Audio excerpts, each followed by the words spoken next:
God bless everybody today. It's December 24th of 2022. I just caught this video on someone else's YouTube site. You can go out and look at her stuff. I don't follow some of her train of thought, but she does do a good job on a number of things, and she does believe that Turkey is a main factor, as I do, in the days to come. But this is a lead up to the Daniel 8 prophecy that I've been talking about, how Erdogan is getting ready to do this Operation Claw Sword. It's actual land invasion into Syria and Iraq.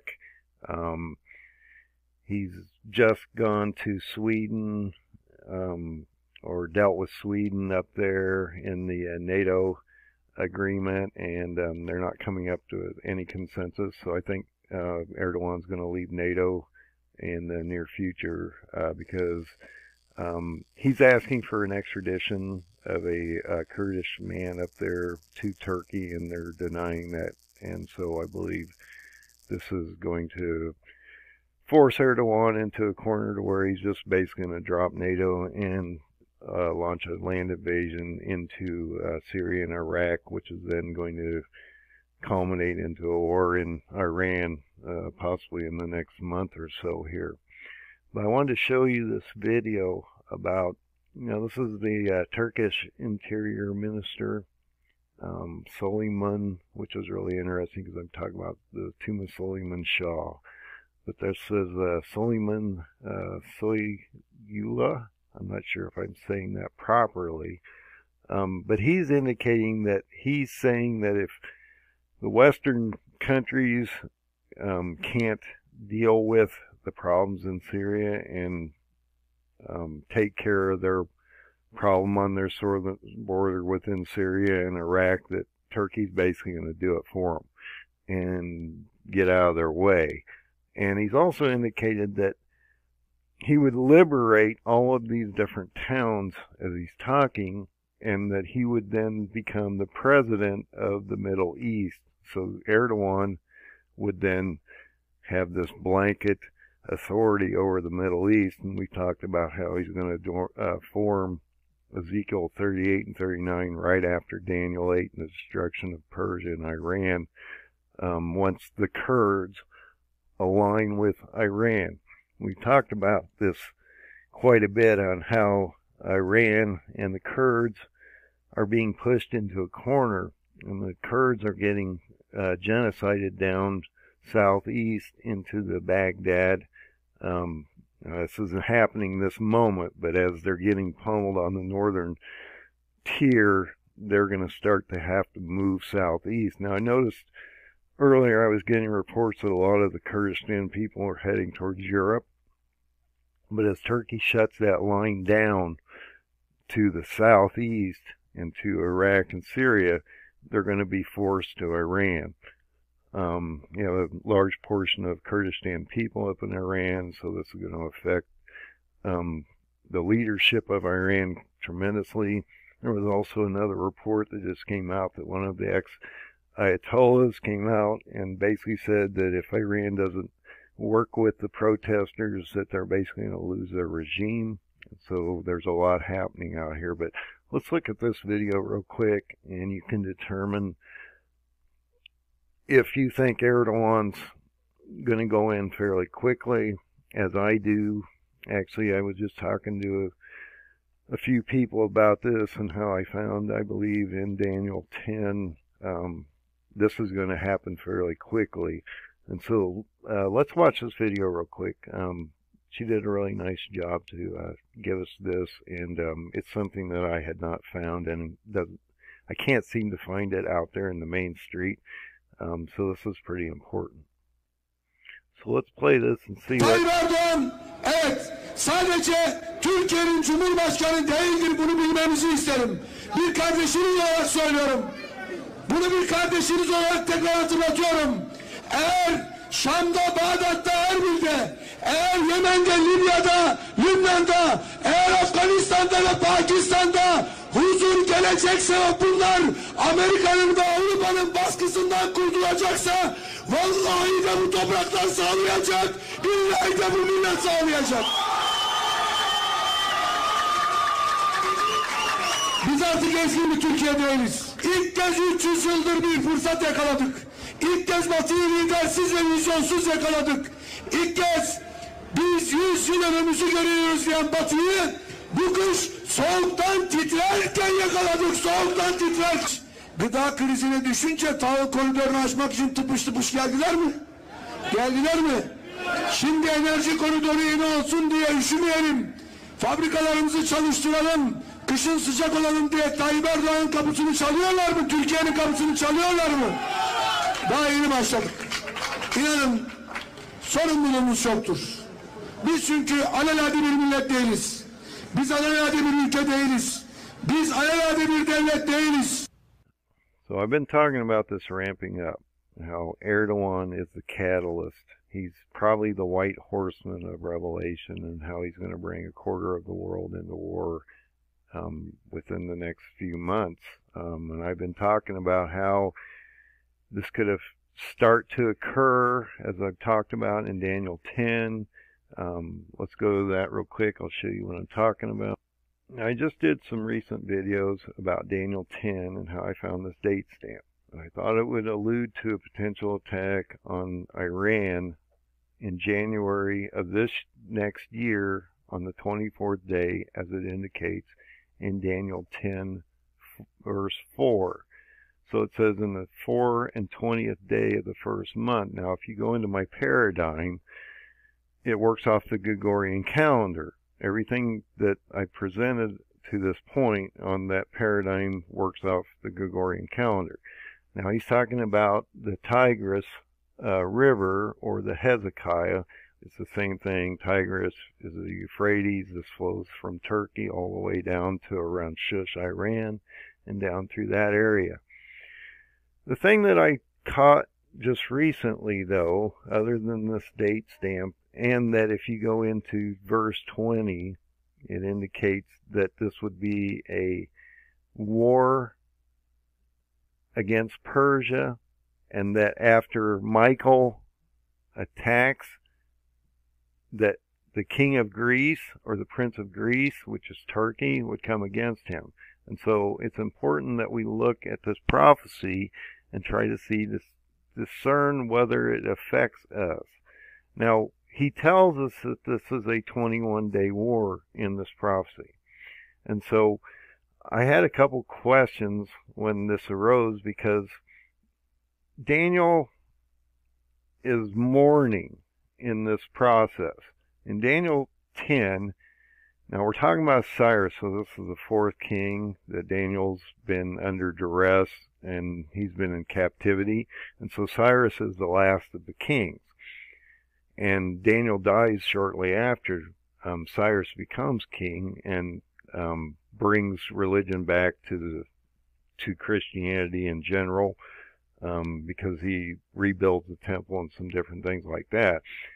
And so Daniel, it's really interesting that he's buried in Shush, Iran. He's having these visions around Shush, Iran, between Baghdad and Shush.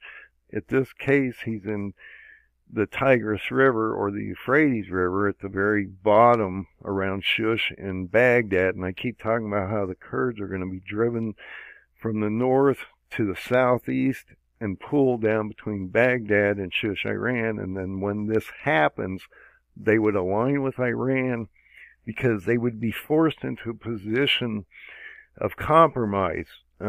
Turkey is going to be attacking them from the west and the north, and Iran is placing pressure on the other side. And so the Kurds are having to figure out how they're going to deal with this situation. And what's going to happen, based on history, is the Kurds were going to get ready to attack Iran, and then they capitulate and say, look, we would rather join you, because Turkey's going to come over and smash both of us if we don't join together and attack them.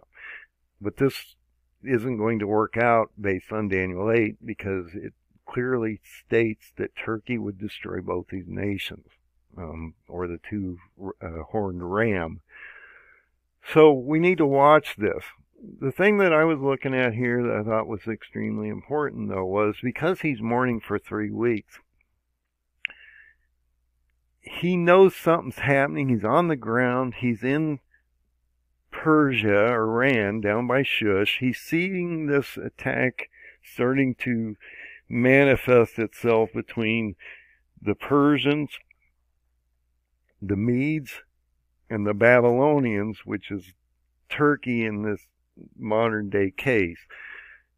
And what's going to happen is the Babylonian or the Turkey starts to slide down south and push them southeast. The Kurds slide down towards Shush as they collapse. They get to a position to where they're going to attack Iran, but don't. They actually concede to join Iran because they're being pressured from Turkey. And so both these countries are going to come together, both these nations of people are going to come together, and we're going to see an attack of Turkey on them. One thing that I was looking at, though, is if he's mourning for 3 full weeks prior to the actual vision, so he's seeing this happen, and then God comes down, or Jesus comes in front of him and says, look, I'm going to show you the vision, I'm going to show you the meaning of this vision, and that we're going to have this 21-day war beginning around the 1st of the month on the 24th day, and that this would radiate for 21 days, and then after that 21 days we would see Michael, Archangel Michael, step in to basically take on the Prince of Persia. And so this is extremely important as you walk through the prophecy, that you realize that Michael, and here it is in 13, verse 13, the prince of the kingdom of Persia withstood me 1 and 21 days. So for 21 days he withstands this attack by Turkey. Or he withstands the attack by the Kurds, because if you look at it later as it moves forward, it indicates that Michael goes forward and then the king of Greece comes after. So my thought is that the Kurds are in the process of attacking or having a conflict with Persia, and then because they see Turkey in pressure and Iran's getting pressured over the bomb and destroying Israel, and so Turkey's not going to allow that to happen either, and so both these nations are under duress, and Turkey's going to be the catalyst. As you can see, they have a mission of rebuilding this Ottoman Empire by the end of 23, as he's indicated for over 15 years that he's going to do. So my question is, if you take this date stamp of the first month of the 24th day, which would be January 24th, and you take that back 3 weeks because he's mourning 3 weeks prior to this, that would take you to January 3rd. I've been indicating that I believe that Erdogan would attack this, or at least launch the massive invasion of the ground forces by after the 1st of the year. And it would fall in line that it could happen between the 3rd of January, that January 24th date stamp that he has here, and 21 days after that, which is what Michael's telling, or Jesus is telling us in this prophecy in verse 13, that this was a 21-day war, and that would take you to February 14th of 2023, which is actually Valentine's Day. So there's a 42-day gap period that I'm looking at. The start of the land invasion, 21 days to an attack on Iran, and then possibly another 21 days to of Turkey attacking Iran itself after they've had the Kurds align. Then that would put us into a position to where God would send in Michael, and they would annihilate these two nations. Now, do realize I'm not against any nation here. I'm just trying to decide what the prophecies are telling us and how that's going to affect us as we move forward. So I'm not against the Kurds. I'm not against Iran. You know, I don't like Iran. I don't like their policy. I don't have anything against their people. It's just the regimes or the dictators that run these companies, these countries, like Erdogan does in Turkey, just like Putin does in Russia, just like Xi does in China. You're going to see the same thing in Iran with their leaders. But when their ex-Ayatollah comes out and says, look, you need to work with these people, or this is going to be a problem, they're already getting pressured to join with the Kurds. And this is extremely important if you go into Daniel 8, that the Kurds have to align somehow. They're either forced into this alignment, they're put into a position to where they're at conflict with Iran, but somehow these two nations come together fairly quickly. And so, as you can see through this video, that we're going to start to see this invasion occur. I believe this is going to happen shortly after the holiday event and first of the year, and this is going to accelerate into two things. Iran getting attacked in January and February of this year, and that moving into an attack of Israel through Egypt, because Turkey will take Iran out first, move to Egypt, and then they're pulled up between the two seas, and then they attack Israel. And I indicated on that paradigm how that could happen in October of 23. So if you come out to endofdaysurvival.com, free Wix site, I sell nothing on this site. I just try to analyze the Bible and the current day events through eschatology. You go down the page a little bit, you click on this fourth PDF file. It will upload a timeline for you so you can see the paradigm. I've done videos on this also so you can see that. When you go to this timeline, you click on that PDF, it brings forth this chart. Now, in this chart, and there's a lot going on here, we're going to basically concentrate on this area in here because this is where we are in time. So I want to enlarge this so you can see it. So if you come in here and you look at this portion, I've indicated that on January 24th of 2023, as I just showed you in Daniel 10, 4, 13, and 20, that all this is happening. That's verses 4, 10, and 13 of Daniel chapter 10, just so you understand, that Iran would be attacked by Turkey for 21 days. Now, if Daniel's in mourning for 3 weeks prior to that, then you could actually move this back to January 3rd, if you get what I'm talking about. 21 days minus 24 gets you January 3rd. Daniel's already under distress because he knows that there's something going on the ground. You realize that Daniel was like third in charge in that nation because he was exonerated and uplifted in his ability due to his prophecy for 4 different kings, and the last one being Cyrus, and he's talking about Cyrus in Daniel 10, so this is the last of the 4 kings that Daniel deals with while he's in 70 years of captivity. And so he's not just anybody. Daniel's a main player in the hierarchy of the system in Persia, and so he is going to know these things, and so he's going to see this attack coming. He realizes, due to the prophecies of Jeremiah, Isaiah, and all these other people that have predicted all this, that this is coming, and this would happen at the end, just as he told Cyrus that he would be the king that overthrows the Babylonians. And so we know this is coming. We know this is coming.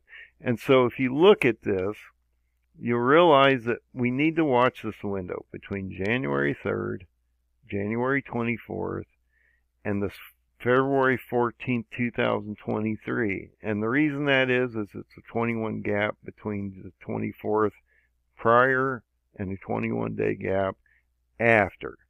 And so there's a 42-day gap I'm looking at. Now, I'm not saying I know for sure anything's going to happen here because I don't have a crystal ball. I'm just saying I'm showing you the evidence of what Turkey's doing what their plan is, how they're going to start to invade through this Operation Claw Sword, and that this is going to start fairly soon. And I believe the rejection of Sweden and Finland and this non-extradition of this Kurdish person from Sweden to Turkey, as Erdogan wants, is going to be the catalyst, on top of some of the other things that are going on in Syria, because you've had some casualties and loss of life through some of the artillery shelling and things that he's doing there. And we also had that Istanbul bombing from that Kurdish person that, well, we don't know, but they said it was a Kurdish person. And so this is another catalyst on why he thinks that this is going to happen. And then also in the video, if you watched, he indicated that the West doesn't have the leaders or the ability to fix the problem. And so he's saying he's going to do it. And I believe I would take Erdogan at his word, just as Putin is doing what he said he was going to do and rebuild the old communist footprint. We're going to see the old Ottoman footprint rebuilt as it was. And you can see those footprints in World War I, and you can see those footprints in Alexander the Great in the Ottoman era. And as he's indicated in that video, after 300 years of decline of the Ottomans, they're going to revise this thing. They're going to bring it back. And then what they're going to do is they're going to create a caliphate against the Jews and the Christians. And this is going to cause a lot of problems for all of us. So God bless everybody. Keep an eye on this thing. It's going to start to transpire quickly. I'm having dreams, so I think the acceleration is coming.